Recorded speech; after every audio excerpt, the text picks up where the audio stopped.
All right, how's everybody doing? This is the Comic Samurai. I want to welcome you to my next video, and tonight we're going to be doing my top 10 Bronze Age comic books. Now, this was a Friday comic challenge put out by Comic Collector Geek, and let's go ahead and jump right in.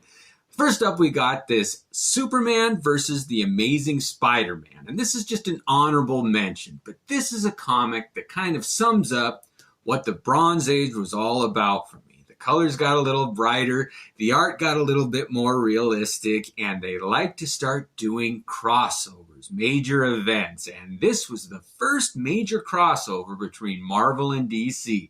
And they did it on a grand scale. It's a Treasury edition. What a fun one. Well, let's go ahead and jump into my top 10. And at number 10, we've got this Green Lantern number 87. And everybody knows that the Silver Age ended in about 1970 with Green Lantern number 76. It was when they teamed up Green Arrow and Green Lantern. Neil Adams did the art, Denny O'Neil was the writer, and while I'm sure a lot of other collectors will show that one, I think that this issue, number 87, is one of the better examples of what those two were capable of. This one introduced John Stewart as a new Green Lantern, and it just kind of was a symbol of ushering in a new, more socially aware type of superhero. Let's go ahead and move it on. Next up, we got Conan the Barbarian number 21. Now, a lot of people would argue that the very first Bronze Age comic book was Conan number 1, done by Barry Windsor Smith. When I look at that one, I see a lot of Jack Kirby influences, and it wasn't until later on in the Conan run that I felt that Barry Windsor Smith started developing his own style. This number 21 has got one of the best Conan covers in my opinion. I think that this one truly represents what Barry Windsor Smith is capable of, and it's one of my favorites. Next up, we got All-Star Comics number 58. And this is an interesting comic. This series, All-Star Comics, was last printed in 1951. So this one came out in the 76. That's 25 years gap between issues. And so it was a pretty big deal when they brought back these Golden Age heroes. But they also went one step better, and they introduced Power Girl. This is her first appearance here, and it's one of my favorite comic books. I really like that Power Girl. What a great character she turned out to be. Next up, we got Giant Size Spider-Man number 4. Now, this is the Punisher's third appearance. And in my opinion, it's the best cover appearance of the Punisher in a Spider-Man comic book. I'm sure other folks will show that Amazing Spider-Man 129, his first appearance. But I think this one is a step up. It's a great cover. Great story, and that Punisher started to get his personality here. I really do dig that one. Next up, we got Captain Marvel number 29. And what makes this one such an interesting comic book is that this is the point where Jim Starlin took over. He wasn't co-writing with anybody. He did the whole story, and this one simplified a change in that hero, Captain Marvel. This is the one where his hair went from white to yellow, and there were some other subtle costume changes. But the big change was that he got his cosmic awareness. It was a new concept in comic books, and it was introduced here, and it led to all of the other Thanos, Infinity Gauntlet type stuff, cosmic scale battles that went on after it. This is where it all started. What a great cover. I really do like that one. Next up, we got Avengers number 125.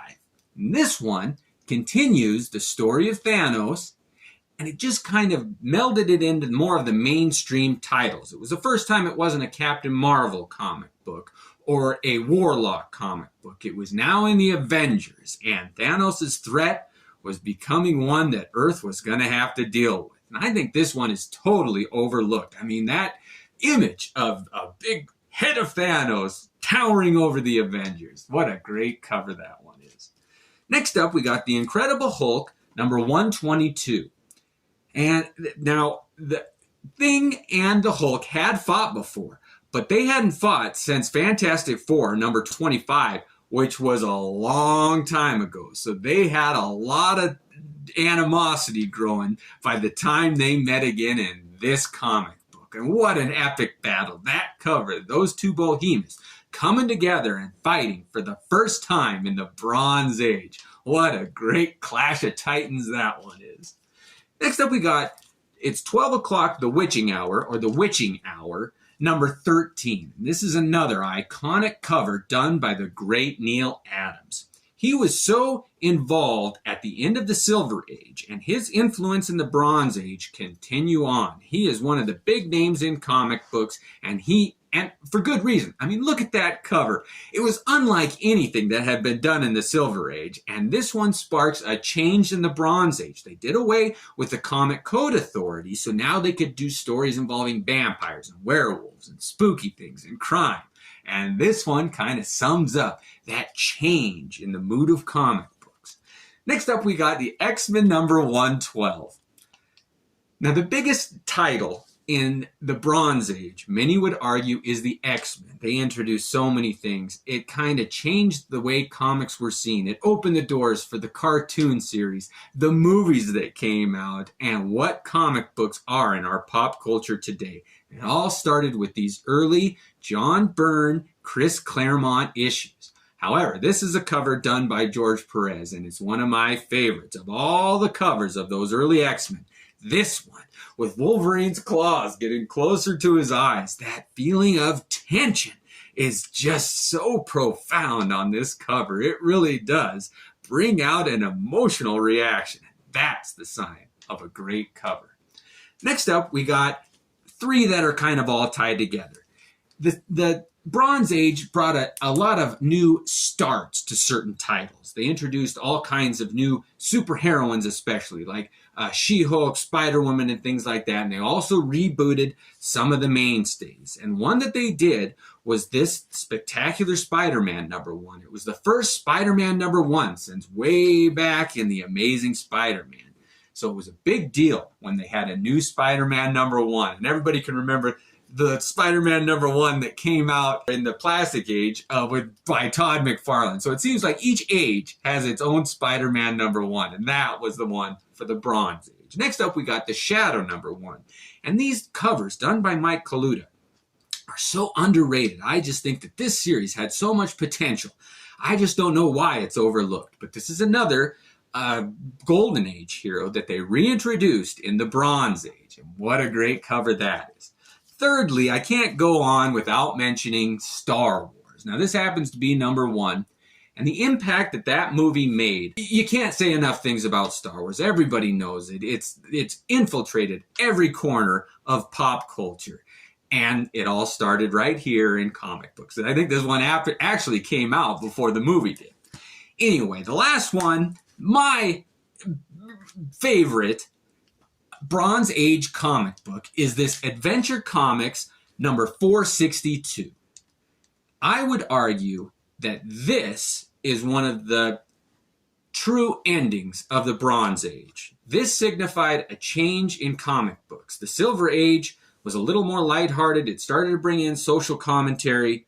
But wait until we get to the Copper Age, where we have the Dark Knight and the Watchmen and these more adult-type stories. And this one kind of sums up that transition because it is the death of the Golden Age Earth 2 Batman. That Bruce Wayne does die in this comic book. And I really think that people would recognize it as the end of the Bronze Age, the beginning of the Copper Age, if they had written him with a little more dignity in his death. It was just a magic lightning bolt that killed him. And if it would have been an epic battle with the Joker, the Penguin, or Two-Face, or Ra's al Ghul, or one of his major villains, I think it would have been definitely a changing point in comic books. However, he still died in it, and it's one of my favorites. So, I hope you enjoyed this journey down my top 10 Bronze Age comic books. I want to see what yours are. Thanks a lot. Have a good one.